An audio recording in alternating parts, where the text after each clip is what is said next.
Boa noite, amigos e amigas procuradores e procuradoras municipais do país.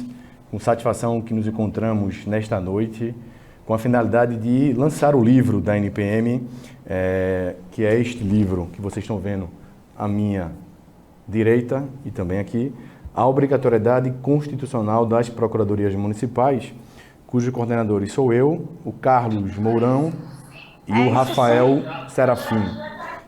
Esse livro foi fruto do concurso de monografias Prêmio Oswaldo Aranha Bandeira de Melo, e neste ato eu passo a palavra para o Rafael, que é procurador do município de Niterói, mestrando em Direito Administrativo pela PUC de São Paulo, especialista em LLM em Direito do Estado, em Direito, Estado e Regulação pela Fundação Getúlio Vargas Rio, bacharel e ex-professor de Direito Administrativo e Tributário pela Universidade Federal de Viçosa e foi vice-presidente da NPM na gestão 2016-2018. O Rafael, que será o debatedor do livro e fará a apresentação do Cláudio. Rafael, obrigado pela tua atenção e disponibilidade e está contigo a palavra. Olá, boa noite a todos.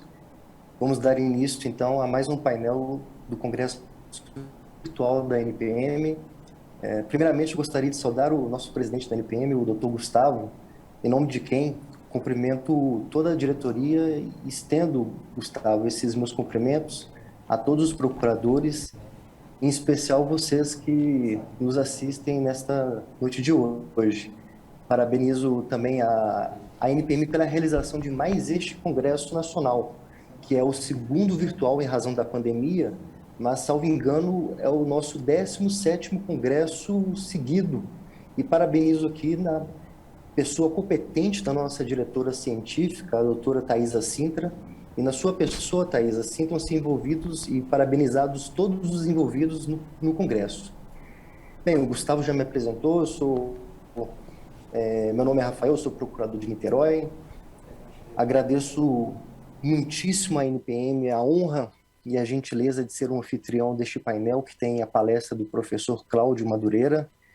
Não vou usar aqui a palavra debatedor, porque não me sinto à altura da responsabilidade de debater o tema com o professor Cláudio, então vou substituir informalmente aqui o uso do debatedor por anfitrião, tá? E agradeço a honra de ser o anfitrião nesta noite por alguns aspectos. O primeiro é simbólico. Essa é uma palestra de caráter festivo de lançamento de uma obra muito importante para a NPM, como o Gustavo já apresentou previamente. A obra é resultado coletâneo de um concurso de monografias que é intitulada A Obrigatoriedade das Procuradorias Municipais.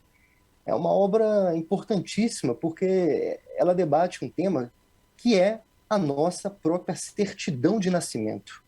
Ela discute o DNA constitucional dos procuradores municipais.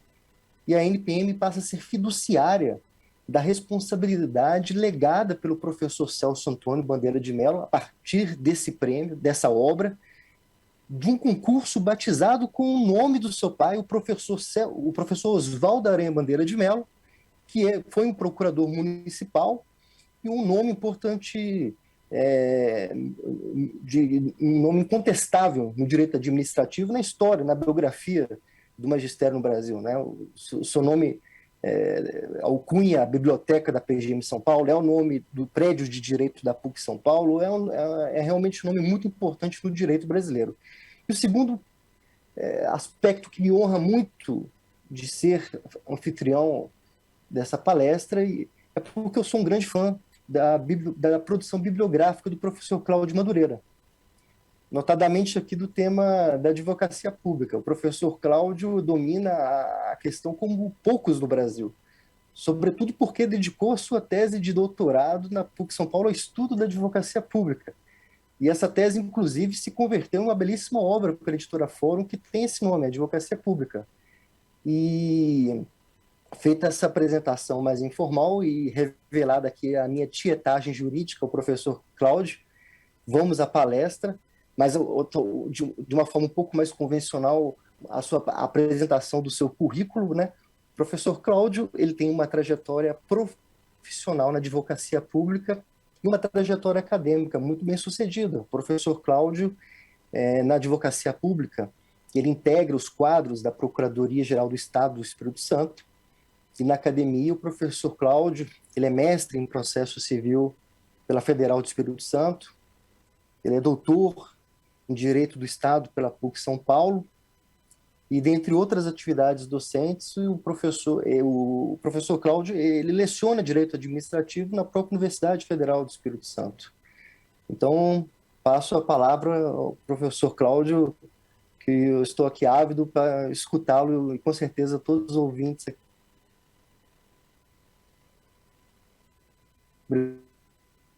Maravilha, Rafael, agradeço muito aí a homenagem, né? Queria agradecer muito o convite da NPM, né? Eu sempre gosto de estar falando aqui entre colegas, procuradores, acho importante a gente debater os nossos temas. Se nós não debatermos nossos temas, ninguém vai debatê-los por nós, né? Agradecer aí a presença do Gustavo, né, o presidente da nossa associação, né, abrindo o evento. O Gustavo é procurador lá em Recife, o tempo que eu não vou a Recife, estou precisando passar por lá em um dia desses. Né? Aqui na mesa com o Rafael, colega de Niterói, eu estava pesquisando aqui o currículo dos colegas, descobri que Rafael é mestrando lá na PUC São Paulo com o professor Ricardo Martins, que participou da minha banca de doutorado. Muito citado no meu trabalho, o Ricardo me ajudou muito na banca de qualificação, também procurador municipal, quer dizer, nós estamos rigorosamente em casa aqui hoje. Esse tema que eu fui convidado para falar para vocês é o tema do artigo que eu escrevi para o prêmio Oswaldo Aranha Bandeira de Mello. Na época que a NPM fez o concurso de monografia, o prêmio, né, eu escrevi um trabalho meu, né, e tive a honra de ser agraciado com o primeiro lugar no concurso, no prêmio, fui premiado, recebi um dinheirinho ótimo lá da NPM. Né? Então, é um tema que eu gosto muito, né? E é um tema que eu me esforço por escrever, mesmo não sendo procurador municipal. Eu vou fazer a minha fala aqui sobre o tema, no final vou fazer uma provocação para vocês que eu acho importante que a gente faça. Né? Mas, para não enrolar vocês demais, eu vou tentar ficar dentro do tempo aqui, bacaninha. Né? Eu vou traçar um roteirinho da palestra, um bate-papo, uma conversa sobre o tema. Eu tenho algumas reflexões a fazer. Eu já fiz essa reflexão com o Gustavo aí no WhatsApp durante a semana, né? E ele já me deixou bem mais tranquilo, porque eu sei que ele está pesquisando o tema, então eu fico com menos dificuldade para tratar esse tema com vocês. Né? Eu acho que a gente vai conseguir um bom encaminhamento, né? Porque, como o Gustavo disse, o Rafael também, esse é um tema que é vital para a advocacia pública municipal. Né? Ele está na gênese, ele é da formação das instituições que vocês atuam, nas procuradorias de município. Né? Opa! Como é que eu faço minhas apresentações? Assim, eu acho que vale a pena. Eu faço uma espécie de introdução, uma apresentação. Eu queria dizer a vocês primeiro a que veio, a que eu vim aqui hoje, o que eu tenho para dizer para vocês. Né? E é um problema que eu não levantei sozinho, alguns colegas lá na literatura já tratam desse tema. O Mourão é um deles, né, que também é coordenador do livro, junto com o Gustavo e com o Rafael. Né? É o problema da Constituição da República não inserir lá no contexto delas procuradorias municipais. Então, uma realidade que nós temos, não sei se é bom, não sei se é ruim, não vou dar spoiler, né? A Constituição brasileira fala da Advocacia Geral da União, fala das procuradorias dos estados e do DF, mas não fala nada de procuradorias municipais. Vou mostrar os dispositivos, né? Para vocês não ficarem aí preocupados, que o professor pode estar escondendo alguma coisa de vocês. O 131 fala da Advocacia Geral da União e o 132 fala dos procuradores dos estados e do Distrito Federal. Né? E aí os colegas têm dito, Mourão é um dos que disse, olha, nós temos aí omissão constitucional, o Supremo disse, num julgado horroroso de turma, né, assim, muito pretensioso, mas que nos assusta a todos. Houve omissão mesmo, o Constituinte não quis que nós tivéssemos procuradorias municipais no país, né? Eu estou convencido que não. Eu fui buscar aí esse meu convencimento, depois eu vou explicar as razões jurídicas, né? Mas eu fui buscar esse convencimento lá no Diário da Assembleia Nacional Constituinte. Eu quando escrevi a Advocacia Pública, quando eu fiz a minha tese, algumas coisas muito polêmicas, eu quis entender o que o Constituinte pensava. Eu não sei se vocês têm esse registro na memória, mas muitos dos nossos constituintes eram procuradores.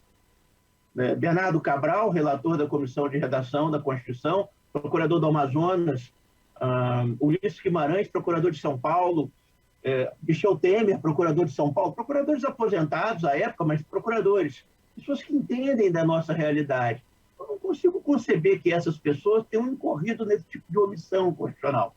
Mas, lá no Diário da Assembleia Nacional Constituinte, eu encontrei aqui um diálogo entre o constituinte Zé Maria Emael, não sei se vocês lembram dele, o eterno candidato a presidente, né, com percentual baixinho, ele tem um partido que estava em torno da candidatura dele, e ele levanta essa bola, ele faz essa pergunta ao relator, ao presidente da comissão de redação, que era o Bernardo Cabral, e disse, olha, não vou ler tudo não, né? Eu queria que você me esclarecesse o que estabelece nesse dispositivo que nós estamos aprovando aqui, a representação judicial e a consultoria jurídica dos estados e do Distrito Federal. Ele está falando do 132. Foi estudada a extensão desse instituto aos municípios? Pergunta o Emael ao Bernardo Cabral. Isso foi uma omissão? E aí o Cabral responde para ele, não, só dos estados mesmo. O Emael não ficou satisfeito, faz a pergunta, mas vem cá, mas não é omissão? O Cabral responde, não, não é omissão. Claro, isso aqui não é conclusivo, né, mas mostra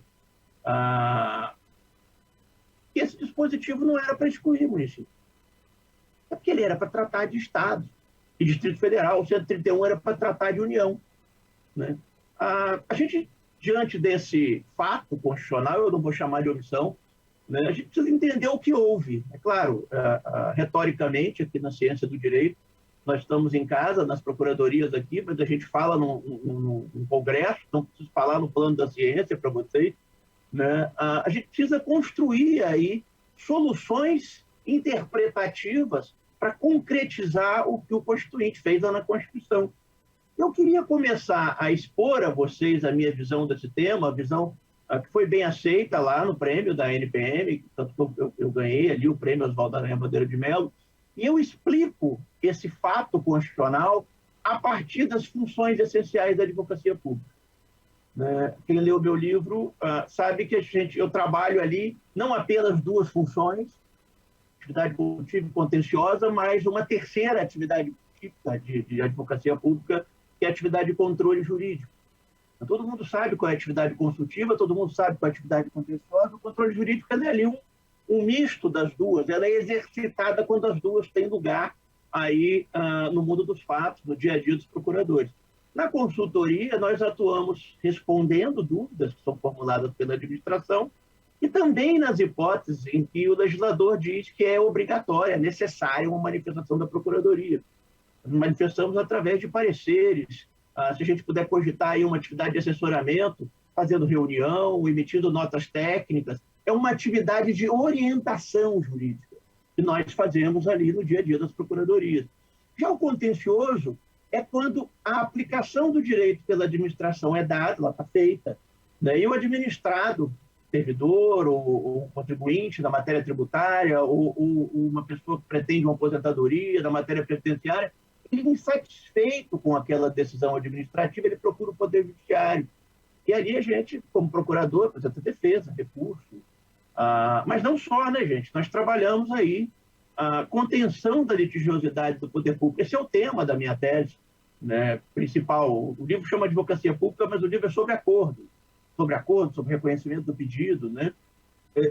E como eu enxergo que a atividade contenciosa da advocacia pública ela não é apenas litigar, mas também compor, né? Eu consigo visualizar, né, mesmo a gente sabendo que o gestor não necessariamente precisa seguir os nossos pareceres, eu consigo viabilizar a possibilidade de que a advocacia pública exerça controle jurídico, controle de juridicidade sobre o agir administrativo. Vou dar um exemplo hipotético, assim, só para a gente não ficar muito perdido. Imaginemos que a Procuradoria é consultada sobre um determinado tema corriqueiro, pode fazer contratação direta por inelegibilidade de citação nesse caso. Aí a Procuradoria diz, não pode, aqui o cara não tem notório saber, Aqui ele não é... Existe a possibilidade de concorrência. O gestor não satisfeito, né, queria fazer a contratação direta, vai lá e faz a contratação direta. Né? Ele faz, motiva ou não motiva. Eu sei que o ato é praticado. Né? Uma pessoa que gostaria de ter participado da licitação vai a juízo e impugna, diz, olha, aqui não cabe inexigibilidade de licitação, aqui não cabe contratação direta. Não é assim que funciona? Onde é que vai parar esse processo? A Procuradoria. E a Procuradoria, de frente a esse processo, né, ela vai se colocar numa situação inusitada, né? Porque a Procuradoria disse que não podia contratar, ou seja, que o ato de contratação direta é ilegal. E agora ela recebe uma petição inicial para apresentar contestação. Pois bem, lá na minha tese eu defendo que aí o caso é de reconhecimento do pedido, de autocomposição, de contenção da litigiosidade do poder público. Portanto, quando a gente trabalha com atividade consultiva e atividade contenciosa, pensando-as como um conjunto de atribuição, surge a terceira atividade típica da advocacia pública, que é o controle jurídico, o controle de juridicidade, né, que o legislador chama de controle de legalidade, mas isso é apenas um nome que se coloca. Por que eu estou falando isso para vocês? É porque há na Constituição um outro dispositivo constitucional. E a gente, quando fala de procuradorias na Constituição, a gente pensa no 131 e no 132, que eu já mostrei. Mas tem esse aqui, ó, artigo 70, né, que diz que a administração direta e indireta, né, vai fazer a fiscalização contábil, financeira, orçamentária, operacional, né, eu acho até que tem uma jurídica aqui embaixo, né, patrimonial, etc. e tal. Nós vamos fazer ali uma espécie de controle, né, e aí vai ser quanto à legalidade, legitimidade, economicidade, né, que pode ser exercida no controle legislativo pelo Congresso Nacional e no controle interno pelo sistema de controle interno de cada poder. Essa regra foi escrita na União, ela está na Constituição da República. Mas o Supremo já decidiu que ela é extensível, não precisa de previsão na Constituição Estadual, nem nas leis orgânicas, que ela é extensível às outras unidades federadas. O que esse dispositivo diz? O dispositivo diz que internamente, na administração, existe controle, inclusive quanto à legalidade. Quando eu leio esse dispositivo, juntamente com o 131 e o 132, que remete à advocacia pública, à atividade consultiva e contenciosa, eu percebo, né, que a advocacia pública faz consultivo, contencioso e controle de legalidade. Como esse dispositivo também remete aos municípios, ele traz implícita a previsão de que também os municípios têm que fazer controle de legalidade. E como fazer controle de legalidade se não por meio das suas procuradorias? Eu costumo dizer, Rafael, eu cito o professor Ricardo nas minhas considerações sobre o tema, que não é possível fazer controle mediante utilização de servidor comissionado, mediante utilização de servidor contratado em regime de designação temporária, né? Por uma razão muito simples. O compromisso desses servidores, ele é um compromisso com a pessoa que o contrata, já que ele é demissível ad nutum. Ele não é um compromisso com o Estado, com a administração, não há controle nesse âmbito. Um escritório de advocacia contratado pode ser muito útil em algumas questões, também não exercita controle interno de juridicidade. O controle só pode ser remetido às procuradorias. Eu tentei ali no artigo, né? E aí, depois que eu escrevi esse artigo, surge um possível problema.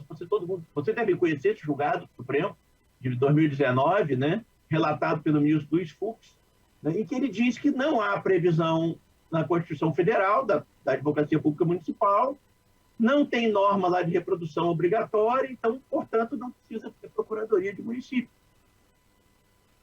Eu sabia que eu precisava abordar esse julgado, embora ele não esteja citado lá no livro, porque ele não tinha sido publicado quando eu escrevi o texto, né? E eu ia pichar esse julgado, esse julgado não serve para nada, ele é um julgado de turno. Eu não sei se vocês já estudaram o modelo de precedentes, o modelo brasileiro de precedentes. Julgados de turma não são precedentes, portanto, não vinculam. Né? O artigo 927 da Constituição, do Código de Processo Civil, ele tem um elenco de pronunciamentos tipo, do qual nós podemos extrair precedentes vinculantes. Né? Então, ali o inciso 1 fala de questão de controle concentrado, o inciso 2 de súmulas vinculantes, depois súmula do STF em matéria de controle de constitucionalidade, do STJ em matéria de direito nacional. A gente vai seguindo até o último, que é a orientação de plenário ou órgão especial do tribunal que se encontra vinculado. Não é precedente. Tem mais, quando você vai para dentro desse julgado, você vai perceber que ele não trata da negação da obrigatoriedade da existência de procuradorias municipais. Ele apenas diz que não era necessário, que não precisava prever, seria obrigatório a Constituição Estadual tratar disso. Né? A conclusão que a gente pode extrair seria, olha, se a lei orgânica do município está tudo certo. Vejam, a única coisa ruim desse julgado é que ele revela, ele registra a omissão constitucional. Eu entendo que não existe. Para mim, ele é um problema. Né? Mas é um problema que a gente resolve, tá, gente? Eu queria lembrar, trazer a vocês aqui uma novidade mais recente que esse julgado do Fux, né, do STF, é que nós tivemos agora, em 2021, uma nova lei, uma lei de licitação de contrato. Né? E essa lei fala de controle prévio de legalidade pela advocacia pública. Olha o que diz o artigo 53 da Lei 14.133. O processo licitatório seguirá para o órgão de assessoramento jurídico da administração, abre parênteses, leias, advocacia pública, né? Pode ser a PGE, no âmbito dos estados, a AGU, no âmbito federal, a PGM, no âmbito do município. Quem vai dar o nome do órgão de assessoramento da administração é cada unidade federada, porque nós estamos aqui no campo do princípio federativo, e realizará controle. Controle é coisa de servidor efetivo.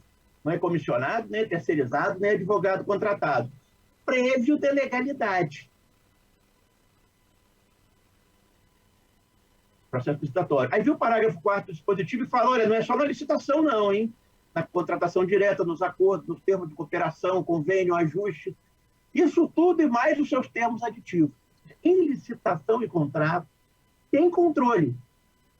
Eu queria que vocês olhassem aqui para a parte de cima, do artigo 53, assessoramento jurídico da administração. O legislador não falou administração federal ou dos estados, do Distrito Federal, com a exclusão dos municípios. Pois é, professor, mas isso aí é porque o legislador fez. Eu quero olhar para vocês, uma coisa que para mim é muito importante, porque o legislador põe na lei, não interessa qual é a intenção deles. É texto, é suporte normativo, é suporte fático, é o nosso objeto de análise para fazer construções jurídicas. Né? E aí eu queria lembrar uma frase de doutrina de dois professores que são procuradores, vocês devem conhecer, o professor Gustavo Benemorne, da UERJ, o professor Alexandre Aragão, também da UERJ, né? Lá da terra do Rafael, procurador de Niterói, ali do Rio, conhece essa turma, e eles falam uma coisa super interessante, que eu não tinha me tocado antes de ler a doutrina dos dois, né? É que a gente trabalha com um regime jurídico muito aberto, não é no Brasil, no mundo, na era contemporânea, né? E que, via de regra, o intérprete é obrigado a fazer ponderações, né, sobre o que está escrito na Constituição. A Constituição enuncia um princípio, por exemplo, enuncia uma norma com cláusula mais aberta, né, e eu preciso concretizar essa norma. Muitas vezes a gente faz isso com exercício hermenêutico, não é verdade? Pois é, o professor Aragão e Benemorne registram que também o Constituinte faz essa preponderação. Às vezes ele enuncia o princípio, mas ele vai lá adiante de uma regra auxiliar e concretiza um pedacinho desse princípio. Às vezes o legislador faz esse papel. E eles dizem, olha, só há espaço para o intérprete fazer essas ponderações ou pré-ponderações quando essas ponderações ou pré-ponderações não foram feitas primeiro pelo Constituinte e depois pelo legislador. O que eu estou querendo dizer para vocês? É que talvez não faça mais sentido aquela fala do ministro Luiz Fux no julgado que nós vimos na página anterior. Por quê? Porque veio o legislador e fez uma pré-ponderação diferente, na medida em que ele remete à administração como um todo, União, Estado, Distrito Federal e município, a realização de controle prévio de legalidade. E ele não remete a qualquer pessoa na administração, e sim ao seu órgão de assessoramento jurídico. E quem é esse órgão? É a advocacia pública. Acho que é uma boa saída para a gente abordar o tema. Né? Não é a saída que atira no meio dos olhos da onça, é a saída que eu trouxe para vocês hoje. E eu não quis avançar nisso, eu não sei se vocês sabem, o Gustavo está escrevendo sobre o tema, ele me confidenciou durante a semana. E o Gustavo está fazendo um levantamento de todos os julgados do Supremo sobre isso. né? E aí ele já descobriu a saída. Olha, tem julgados mais novos e do plenário em que o Supremo fala da figura do procurador municipal como função essencial da justiça. Significa que haveria, em tese, superação em parte do precedente ou do jurisprudência persuasiva, que é o nome que o meu amigo Zanetti, Hermes Zanetti, atribui a esse julgado de turma, né? Há uma superação dessa jurisprudência persuasiva por precedente do Supremo Tribunal Federal, né? Que eu não vou dar spoiler no trabalho do Gustavo, mas eu tenho certeza que ele vai acabar de vez com essa polêmica, né? Eu acho que é isso. Gustavo é o líder de vocês, é o presidente da associação. Todos vocês precisam escrever sobre esses temas, né? Eu disse no comecinho da fala, a gente não escreve sobre os nossos temas, ninguém vai escrever para a gente. Ou pior, eles vão escrever não de forma a estruturar a nossa atividade, sim a desestruturar a nossa atividade, né? Vou explicar para vocês o que eu acho que aconteceu, ninguém precisa concordar comigo, viu? Na minha leitura, não era mesmo para a Constituição da República falar de município, no capítulo sobre a advocacia pública. A Carta da República não fala, a Constituição de 88 não fala das procuradorias do Estado do Distrito Federal. Eu não sei se vocês repararam isso. Ela só fala da AGU. Olha aqui como é que são os dispositivos, hein? A Advocacia Geral da União é a instituição, blá, blá, blá, blá. Quando ela vai falar dos procuradores de Estado do DF, ela não fala das procuradorias, ela fala dos procuradores. Para quê? Para botar uma trava e dizer, olha, Estados, quando vocês falarem na Constituição de vocês sobre as procuradorias, saibam que esses caras têm que ser servidores efetivos, concursados, com esses limites que eu coloquei aqui do artigo 132. Então, se há omissão contra as procuradorias municipais, também há omissão contra as procuradorias do Estado do Distrito Federal. Rigorosamente, a Constituição não tratou das nossas instituições, nós que atuamos aqui no âmbito estadual. Então, o que eu penso sobre isso? Eu penso que a gente tem que tentar resolver esse problema com iniciativas práticas. Fazendo aqui a minha interpretação, fazendo a minha parte, o Gustavo vai fazer a dele, né? Convocar vocês da NPM para tentar fazer algum tipo de ingerência nos estados, né, onde estão os municípios que vocês representam, né? Porque a gente pode ter uma solução muito simples do campo da política, facilmente obtida por intervenção das associações de procuradores. Vocês podem procurar no estado de vocês inserir na Constituição dos estados dispositivos parecidos com o 132. O dispositivo diria assim, os procuradores dos municípios serão escolhidos entre advogados selecionados por concurso público de provas e títulos, com participação da OAB. É uma regra que não estrutura a procuradoria, ela só bota uma posição de moralidade, até de organicidade, numa função que é essencial à justiça, né? Depois que a Constituição dos Estados tiver esse dispositivo, ainda que elas não tenham, as associações precisam trabalhar junto aos municípios para que a sua lei orgânica traga um dispositivo parecido com o 131. A Procuradoria Geral do município, blá, blá, blá, né? Onde é que está a competência se tiver procuradoria na Câmara? O que o cara da Câmara faz? O que o cara do Executivo faz? Essa é a solução fácil, né? Precisa disso? Acho que não. Mas se vocês conseguirem travar esse tipo de discussão no plano político, seria uma boa vitória para as associações de classe, as associações de procuradores municipais. No Espírito Santo isso aconteceu, viu? Eu fiz essa provocação a alguns amigos da Advocacia Pública Municipal, né? E eles fizeram isso aqui na Constituição do Estado do Espírito Santo. Eles foram além do que eu propus. Eles colocaram lá no 122A da nossa Constituição um artigo com cara de 131. Aqui no Espírito Santo, né, eu tenho um dispositivo na Constituição Estadual que diz o que é a Procuradoria Municipal. Ele meio que vincula aí o Constituinte Principal. Eu não faria assim, tá, gente? Porque vão dizer depois que é inconstitucional, que a Constituição do Estado não deveria ter se emitido. Eu faria um 132 aqui, para falar dos procuradores municipais. Mas está feito. E surtiu um bom efeito. Hoje de tarde, eu estava dando aula no mestrado, e um dos meus alunos da Cimetro, procurador da Assembleia aqui do Espírito Santo, aí ele me contou os bastidores da aprovação dessa matéria. Ele falou que 2 procuradores da Assembleia Legislativa chegaram a invocar esse julgado do ministro Fux para dizer que não podia, né? E aí, da atenção lá de posicionamento dentro da Procuradoria da Assembleia, prevaleceu o entendimento que não tem problema nenhum, a Constituição Estadual trazer o tema aí como foi trazido. Pergunta que eu faço para vocês, e aí eu acho que a pergunta que vocês vão me fazer, né, precisa disso, Cláudio? Eu preciso mexer na Constituição Estadual e ou na lei orgânica do município? Né? Então, para mim, não. Eu consigo extrair isso de interpretação. Para mim, a exigência de procuradorias do âmbito dos municípios decorre, em rigor, né, do que prescreve o artigo 70 da Carta da República. Não preciso de previsão, lugar nenhum, não. Né? E esse dispositivo confere não apenas à União, aos estados e ao Distrito Federal, mas também aos municípios, o exercício de controle interno, inclusive quanto aos aspectos jurídicos sobre a atividade administrativa.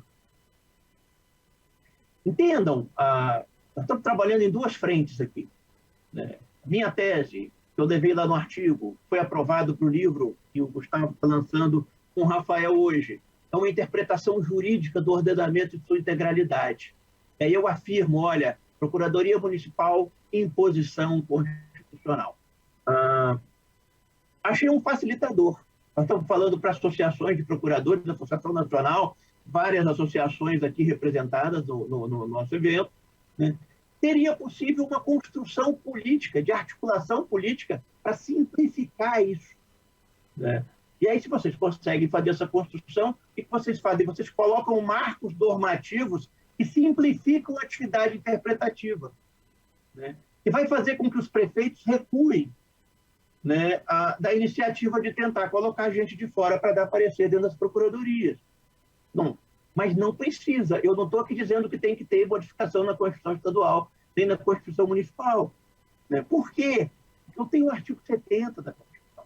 E o artigo 70 da Constituição remete à União, aos estados, ao DF, aos municípios. E remete a todas as unidades federadas para que elas façam controle interno, inclusive de legalidade. Como quem faz controle de legalidade é a Procuradoria, tem que ter Procuradoria Municipal. Né? Uma coisa que o Gustavo levantou para mim durante a semana, que eu achei interessante, eu falei disso na tese também, né? Porque eu citei na minha tese lá na Advocacia Pública, aqui no Espírito Santo nós tínhamos alguns julgados sobre procuradorias municipais, era um negócio interessante. Os 4 ou 5 julgados do TJ, do plenário do TJ, e o nosso TJ aqui, se não mudou o posicionamento, acho que não mudou, entende que não pode ser, por exemplo, procurador-geral o sujeito que não é procurador de carreira. O que o TJ fez? Ele aplicou o 122 da Constituição Estadual, que é o equivalente ao 131 da Federal, né? E disse, olha, se para o procurador do Estado tem que ser de carreira, como a Constituição não tratou do município, eu vou estender o do procurador do Estado aos procuradores municipais. Procurador-geral só de carreira, entendimento do TJ do Espírito Santo unânime, do plenário. Então, olha, vê bem, tem que ter procuradoria, só procurador efetivo. Como eu disse, o município for muito pequenininho, né, eu vou ter um procurador só. Imagina, uma procuradoria que só tem cacique, não tem índio. Né? Porque na nossa tribo tem o cacique, que é o chefe, e tem um monte de índio que funciona ali, fazendo as coisas funcionarem. Então, tudo bem. Se não puder ter procuradoria com esse nome, ao menos que a atividade de controle jurídico seja conferida exclusivamente a procuradores, a profissionais da área do direito, selecionados mediante concurso público, com atribuições típicas de advocacia pública. Contencioso, consultivo e controle jurídico. Importante lembrar isso, porque aqui nós estamos falando para totalidade, para integralidade dos municípios que compõem a federação. O evento é da Associação Nacional de Procuradores Municipais. E pode acontecer a gente ter representado aqui na plenária um município pequeno, que tem 1, 2 procuradores, né? E talvez não seja o caso de uma estruturação de procuradoria nos moldes da AGU, nos moldes da Procuradoria do Estado de São Paulo, nos moldes da Procuradoria de Niterói, que eu sei que é grande, eu conheço alguns procuradores de Niterói, nos moldes da Procuradoria de Recife, que eu sei que é grande também, é de São Paulo, onde o professor Ricardo é procurador, né? Mas isso não quer dizer, né, que a atividade que vocês exercem possa ser exercida por qualquer advogado que a gente pega na rua. Eu tive um colega no doutorado da PUC, um cara que eu gosto muito, divertidíssimo, Ele é do interior de Minas Gerais, né, e ele me disse que ele era a Procuradoria Municipal de diversos municípios na região dele. Os municípios eram pequenos, havia ali dificuldade, eu não vou dizer o nome do cara não, porque tem tranquilo, dificuldade de profissionais que entendam de licitação e tal, e esse rapaz, especialista em direito administrativo pela PUC São Paulo, depois mestre em direito administrativo pela PUC São Paulo, e então, à época, doutorando em direito administrativo, ele pegou o mercado para ele. Eu expliquei para ele o que eu penso, ele falou, você vai acabar com o meu negócio. Eu falei, filho, não vou acabar com o seu negócio. Já há precedentes no Supremo Tribunal Federal dizendo, isso lá atrás, tá? Antes daquele julgado do Barroso, que todo mundo conhece, daqueles julgados do Toffoli, que todo mundo conhece, mas já há precedentes lá atrás dizendo que é possível contratar serviços especializados de advocacia. Então, eu tenho na Procuradoria um universo de questões, aparece uma questão que a Procuradoria nunca enfrentou, né? É um serviço diferente, nunca mais vai ter, não vale a pena nem eu treinar o procurador para fazer aquilo, eu contrato um escritório. Ou então vai ter, mas aí eu contrato alguém para fazer, porque eu tenho uma emergência, eu já contrato o curso para treinar os procuradores. É o que eu chamo de consultoria com transferência de tecnologia, mas apenas para serviços especializados de advocacia. Isso é definido pelo Supremo já há muitos anos, julgado do ministro Celso de Mello, que eu cito na tese, julgado da ministra Carmen Lúcia, que eu cito na tese.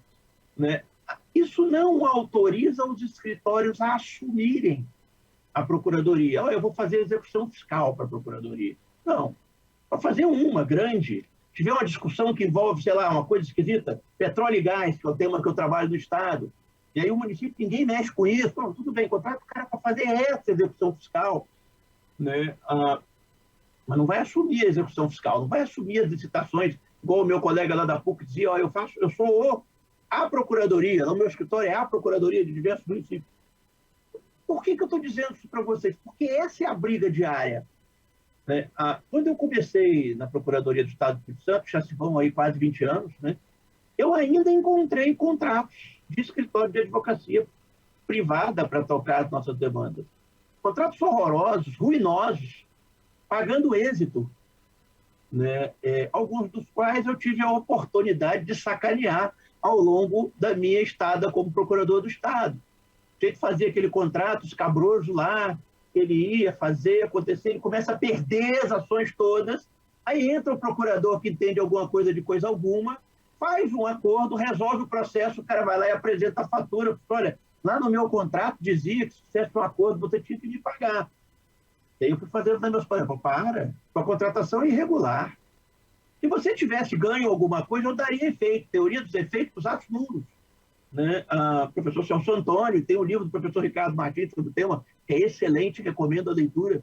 Né? Mas você não ganhou nada, cara, você não vai receber. Nós precisamos ter essa militância. Então, esses caras viram a Procuradoria. Gente, o que acontece quando alguém de fora vira a Procuradoria? Né? A impossibilidade de controle. A plena liberdade do gestor fazer. Gente, eu não estou falando do gestor fazer sacanagem. Mas o gestor, mesmo quando ele não faz sacanagem, ou seja, mesmo quando ele se guia por espíritos nobres, mas tinturados de ideologia, porque ideologia não é uma coisa ruim, tá, gente? Ideologia nós temos. O papel do governante é ter ideologia. Um grupo de pessoas majoritárias naquele momento o elegeu para dar um tempero na gestão. Né? Só que a ideologia do eleito ela não pode conflitar com a ideologia do governado. Né? Eu tenho um governador de esquerda, um governador de direita, eles vão ter uma divergência ali, mas no final das contas, o direito os coloca muito próximos no meio, há limites para a atividade administrativa. Pois é, mas se o controle jurídico for feito por escritório externo, não vai ter isso. Não vai existir uma pessoa que tem o que o professor Marçal Justem Filho chama de memória administrativa. Gente, controlar a atividade administrativa é mais do que saber direito, é conhecer a história do município, do Estado, do Distrito Federal, da União, é conhecer o histórico de decisões que está por trás. Por quê, gente? Porque a Constituição manda a gente fazer impessoalidade. A administração tem que ser coerente. Então, é uma militância que nós precisamos fazer. né? As associações precisam fazer a militância, por isso que eu dei aqueles exemplos, estava falando para as associações. Agora eu quero falar para os colegas, a gente já encaminhar aí o encerramento do tema, né? Não precisa nada disso. Para mim, Procuradoria dos Municípios é uma imposição constitucional, né? E é uma imposição constitucional porque eu extraio do artigo 70. Isso tem que ser o mantra dos procuradores municipais. Vocês precisam gerar esse convencimento. Vocês precisam seguir o exemplo do nosso líder, que é o Gustavo. Está fazendo um trabalho hercúleo, difícil, né? Que é reconstruir os precedentes do Supremo para ofuscar uma decisão de turma que causa o maior estrago na vida da gente. Eu queria fazer uma convocação aos colegas. Escrevam sobre a advocacia pública, isso é importante, mas tem gente escrevendo sobre a advocacia pública no plano mais geral. Então, escrevam sobre a advocacia pública municipal, isso é muito mais importante. Porque, assim, a gente que está no âmbito do Estado, às vezes não lembra de escrever sobre esses temas, às vezes não faz sentido para a gente escrever sobre esses temas. Eu disse isso para Ricardo Benetti, que é o procurador da Assembleia, que é meu aluno no mestrado. Cara, vocês têm que escrever sobre as procuradorias legislativas, né? Por exemplo, essa bobagem do parecer do assessor do deputado na CCJ, que é o que vai balizar a aprovação da matéria. Isso não pode existir. Controle de constitucionalidade, quem faz é a Procuradoria. Eles precisam começar a ter... Cláudio, isso não é uma loucura. Às vezes eu tenho 3, 4 pareceres diferentes. Tem um de um deputado, tem o do deputado do substitutivo. Eu falei, então isso não era para existir. Agora, eu não tenho fôlego para fazer essa construção. Eu não conheço a realidade de vocês. O município eu até conheço. Mas acho importante que vocês escrevam. Vocês trazem um tempero que eu não tenho. Por exemplo, não dá para o Ricardo Martins escrever sobre a Procuradoria Municipal com toda a realidade. Porque o Ricardo é procurador de São Paulo. São Paulo é muito maior que o meu estado, com a Espírito Santo. Tem que ter um procurador lá do interior escrevendo, tem que ter um procurador do município litorâneo. Todos vocês precisam se preocupar com a definição e a estruturação das procuradorias municipais. Mas se há uma coisa que é importante nesse tema, né, o Gustavo falou no início, o Rafael também, né, é uma coisa fundante para as procuradorias municipais, é dizer nos seus escritos, nas suas peças, quando você precisar enfrentar o prefeito, você vai dar um parecer que ele não gosta, né, que tem que ter procuradoria municipal porque a Constituição mandou, que não tem omissão nenhuma na Constituição, né? Que o artigo 70 dá margem a essa interpretação, que o próprio Supremo já falou várias vezes, vocês vão ler lá o artigo que o Gustavo vai escrever, que o próprio Supremo, o artigo ou o livro, o próprio Supremo já falou várias vezes que os procuradores municipais integram ali as funções essenciais da Justiça, junto com a turma da AGU, das PGS, da Procuradoria do Distrito Federal. A gente precisa repetir isso, a gente precisa escrever sobre isso. E sabem por quê? Porque mais cedo ou mais tarde, o Supremo vai voltar a esse tema. E se nós estivermos presentes no meio doutrinário, as nossas opiniões podem influenciar o fechamento desse tema na jurisprudência do Supremo Tribunal Federal. Né? A Constituição não foi omissa.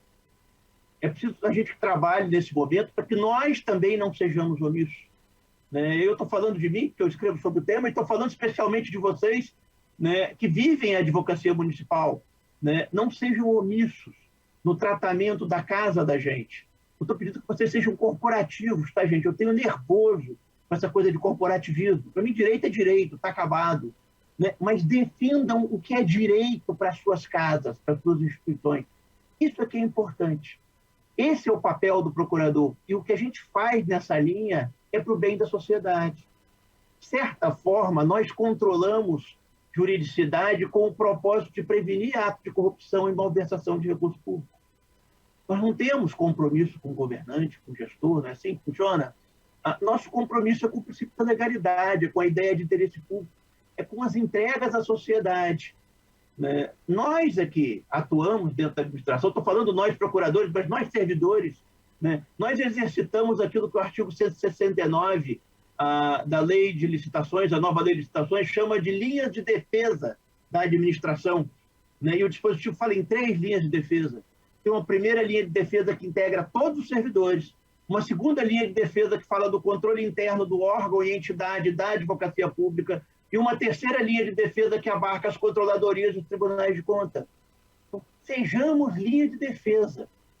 né, para que a gente possa construir um Brasil melhor, um país melhor. Não é o Brasil federal, é o Brasil da federação de cada município, que não seja subjugado pelo arbítrio de uns.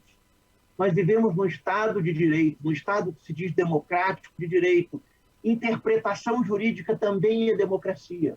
Democracia deliberativa, mas ainda assim democracia. Nós precisamos tomar essa luta para nós. Queria, para encerrar, parabenizar a NPM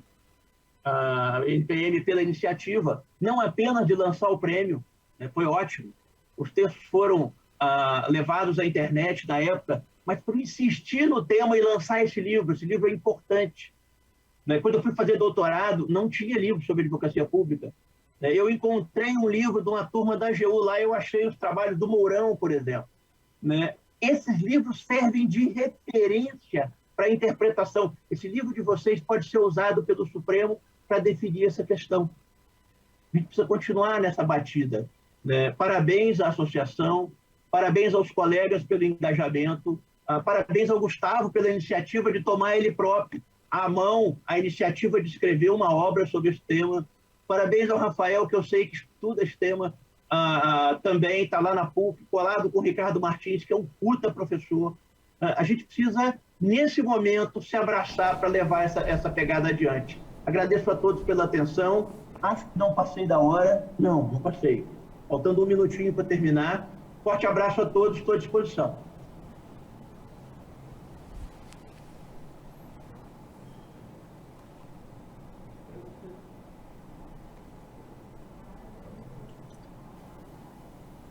Professor, gostaria de agradecer pela brilhante palestra. Acho que todos aqui estamos extremamente felizes de ter ouvido o senhor nessa noite e realmente a expectativa criada foi consumada.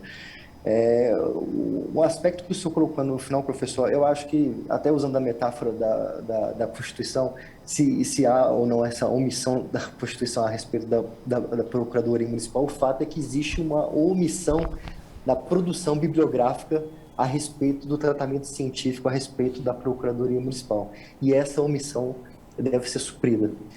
Porque se nós não preenchemos essa lacuna, ela vai ser preenchida por algum tipo de interpretação que eventualmente não é aquela que conduz ao interesse republicano e democrático que nós entendemos e nós acreditamos ser aquele que está consoante à Constituição Federal. Se nós não nos empenharmos em preenchermos essa lacuna, essa omissão, esse espaço vai ser preenchido por alguém.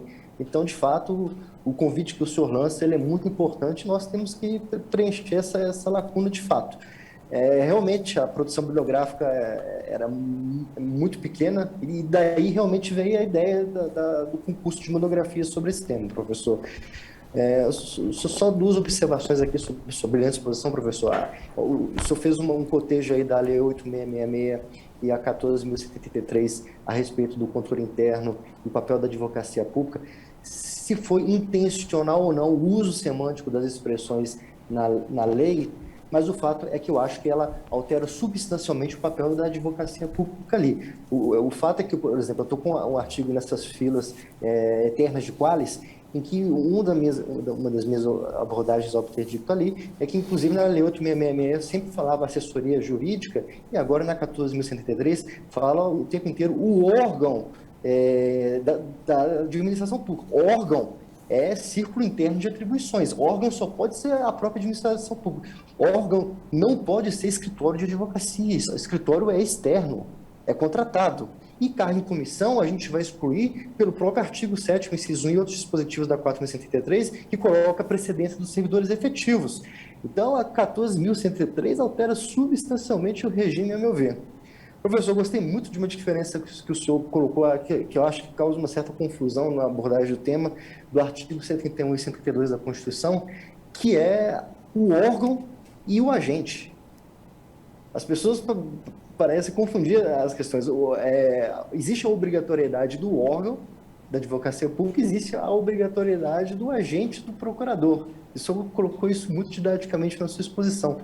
Tanto que, por exemplo, independentemente da gente discutir aqui e ser uma tautologia para mim a obrigatoriedade do órgão da Procuradoria Municipal, o agente é mais incontroverso ainda por força do artigo 37, inciso 2 da Constituição.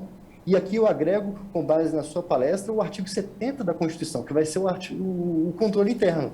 Então, uma coisa é a obrigatoriedade do órgão, a outra é a obrigatoriedade do agente. E por dispositivos diversos da Constituição, é possível sustentar essa obrigatoriedade. Obrigatoriedade é essa que eu acho que ficou muito mais bem enfrentada nos precedentes do Tribunal de Justiça do Espírito Santo, em detrimento do STF, esse último, porque lá eles entenderam que o artigo 131 da Constituição é norma de organização administrativa de reprodução obrigatória, porque traduz o princípio da simetria. Então, ela deveria ser simetricamente reproduzida nos estados e nos municípios. Ali, para mim, é uma interpretação mais correta, a meu ver, que eu pretendo, inclusive, trabalhar com o professor Ricardo, que tem uma interpretação muito interessante sobre a questão constitucional da omissão. Ele vai numa teoria alemã de teoria das lacunas e teorias do silêncio eloquente e coloca isso como uma lacuna que pode ser simplesmente integrada dentro da própria Constituição Federal. Então, eu concordo realmente com tudo que o senhor trouxe aí, professor. O senhor engrandeceu muito a bibliografia nossa, os marcos teóricos do tema. Eu tenho certeza que todos os artigos que enfrentarão a questão a partir de agora, o senhor vai constar ali na bibliografia como marco teórico obrigatório. Professor, só tenho aqui agradecer pelo senhor ter enfrentado esse tema aí para a gente, nos ajudando nesse enfrentamento científico, não corporativo. Eu também concordo com o senhor nessa questão. E concordo, até porque eu só conheço o professor Ricardo Marcondes, ele tem a versão a esse tratamento enviesado. E o corte que o senhor fez do Clóvis Besnos aqui é essencial no início do seu artigo. Independentemente da solução política, a gente não está aqui para discutir solução política, a gente está aqui para fazer uma construção, uma solução interpretativa do ordenamento jurídico, e uma solução interpretativa sem construtivismo semântico, digamos assim. Realmente é pura ciência aqui. Professor, muito obrigado, vou devolver a palavra para o senhor e, na sequência, para o Gustavo encerrar. Eu só agradecer aí as suas palavras, tá? Dizer que eu estou à disposição. Quem quiser trocar uma ideia sobre o tema, o Rafael, a coordenação do evento tem aí meus contatos. Eu sou um entusiasta do tema. Eu agora ando escrevendo sobre licitação, então eu ando sem tempo para escrever sobre advocacia pública. Eu resolvi escrever um livro sobre licitação, não era um tema que eu trabalhava, e eu estou atolado de licitação até a cabeça. Mas escrevendo sobre licitação eu lembro da advocacia pública. Então tem alguns capítulos do meu livro sobre isso. Tem um interessantíssimo, os colegas da licitação, o contrato da Procuradoria estão querendo me matar aqui no Espírito Santo, que eu falo que não é possível mais proferir parecer condicional. Sabe aquele parecer cheio de recomendação que você não cumpre? Nossa, os caras, você é maluco, você vai acabar com a vida da gente. Gente, isso é controle. Acabou essa conversa de que é meramente opinativo. É controle, é vias de fato. Não é olhar o preço da tomada nem do saco de cimento, não. É controle jurídico. Mas é controle. Pode ser descompromissado. Então, a gente tem essa pegada. Não defendo que nós sejamos um Ministério Público de bebê, longe de mim, viu, Rafael? Mas a gente precisa assumir a função interna nossa e deixar ali o mínimo de margem de liberdade, a margem de liberdade que o gestor tem. Qual é essa margem de liberdade? São as escolhas. Nós orientamos o direito.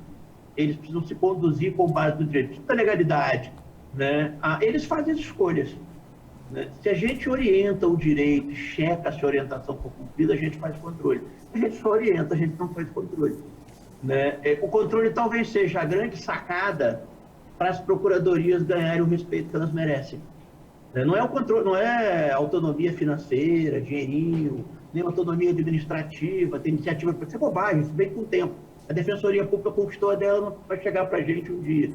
Então, do que é mais sério, da autonomia técnica. Não pode ser, por exemplo, para vocês, como é aqui no município de Vitória, que mudou, os colegas me perdoem, que pode fazer acordo se o prefeito autorizar. O prefeito não tem nada com isso. As decisões que compor e litigar são jurídicas. Eu reduzo esse tipo de norma, não, isso é só para transação. Há um outro tipo de acordo que o prefeito não encosta a mão. Entendeu? Até você vai ver que eu não vou dar o spoiler aqui, pessoal. Mas eu acho importante, e eu queria me prontificar a vocês. Se alguém quiser discutir esses temas, Me procura aqui, a gente vai falar um bocadinho. Né? Eu queria que vocês escrevessem, eu estou falando com o Benético, colega da Alice, importante vocês escreverem. A turma da GEU escreve muito mais que a gente. Né? Tem muita gente boa lá, Jefferson Caruso, Guedes, Luciano Moessa, tem uma turma pesada que escreve. Né? A gente precisa escrever mais. A turma do Ministério Público escreve também, eles são terríveis, eles querem sepultar tudo que a gente faz. Né? Então a gente também precisa construir o nosso caminho. Juntinho, um ajuda o outro. Rafael, obrigadão de novo pelas palavras. Eu sou um falador, se eu não parar de falar, eu estrago o evento de vocês. Um abraço a todos.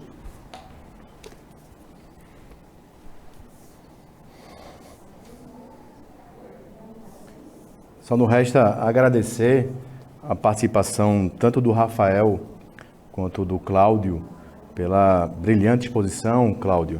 A gente conversou essa semana pelo WhatsApp e a conversa que a gente teve me causou reflexões que mudarão alguma análise mais aprimorada, mais consolidada.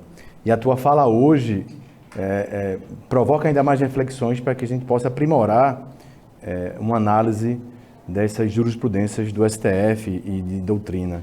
Concordo muito com o Cláudio e com o Rafael que cabe aos procuradores municipais escreverem. E nesse sentido eu parabenizo em público o Rafael, que ele foi o grande idealizador dessa obra. Foi um concurso de monografias Oswaldo Aranha Bandeira de Melo, que ele teve a iniciativa e o engajamento de lançar, foi o idealizador. Eu apenas estava no lugar certo, na hora certa, e foi apenas o executor dessa obra, junto com o Mourão e com o Rafael. Mas, em verdade, Rafael é o grande pensador, idealizador deste livro, que serve, sem sombra de dúvidas, como mais um marco teórico para que os amigos procuradores e procuradoras possam estudar e produzir doutrina.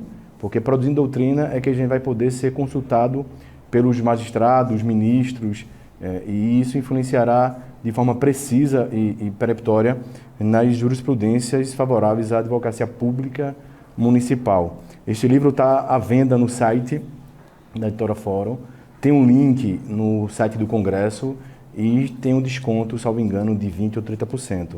Esse livro tem artigo do Cláudio, que ele citou, de outros procuradores, como José Rodrigues, o Rafael Vasconcelos, que é aqui de BH, o Robson, o Roncino, Estela, o Wellington, que foram artigos todos premiados, cujo o vencedor foi o Cláudio e o segundo colocado foi o Rafael Dutra, aqui de BH.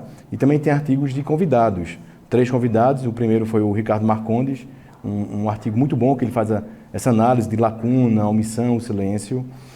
O artigo do próprio amigo Rafael, também sobre a advocacia pública municipal. E o artigo da sempre presidente Cristiano Neri, que inclusive esse artigo foi citado no voto do ministro Edson Fachin, por ocasião do recurso extraordinário 663-696, que deu origem à tese 510. Então, Cláudio, isso é mais uma demonstração de que produzindo doutrina, especificamente sobre a advocacia pública municipal, o seu papel e sua admissão constitucional enquanto função essencial justiça, nós seremos citados pelos ministros. Fica o agradecimento em público ao Rafael por idealizar essa obra. E já finalizando este penúltimo dia de congresso, anunciamos amanhã que teremos uma farta programação de palestras, as plenárias dos enunciados, com 2 novas áreas de interesse desse congresso, que foi antirracismo e inteligência artificial e inovação, e com a cerimônia de premiação, também foi criada neste ano a premiação Esperança Garcia, tendo a palestra de encerramento do ministro do STJ, Dr. Benedito Gonçalves, e a cerimônia de encerramento, convidamos a todos a se fazerem presentes por ocasião de amanhã. E no mais, obrigado Cláudio, obrigado Rafael, mais uma vez, obrigado a paciência de todos e uma boa noite.